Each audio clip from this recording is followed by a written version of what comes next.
कलकत उच्च न्यायालय ने चिड़ियाघर की जमीन को व्यावसायिक उपयोग के लिए हस्तांतरित करने संबंधित 23 जुलाई को नगरपालिका द्वारा जारी निविदा नोटिस पर अंतरिम रोक लगा दी है। अदालत ने मामले की गंभीरता को देखते हुए सभी पक्षों से विस्तृत जवाब तलब किया है।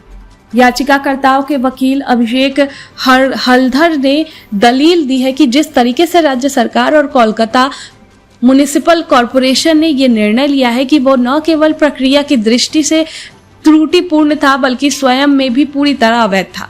उन्होंने कहा कि चिड़ियाघर की जमीन सार्वजनिक हित और पर्यावरण संरक्षण से जुड़ी है, जिसे किसी भी तरह से व्यावसायिक उपयोग के लिए नहीं दिया जा सकता।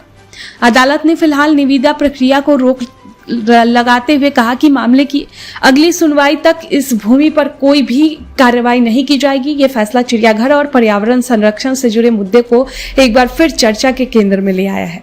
Our submission is that the manner in which the state and KMC is deciding to alienate the land of the zoo is illegal.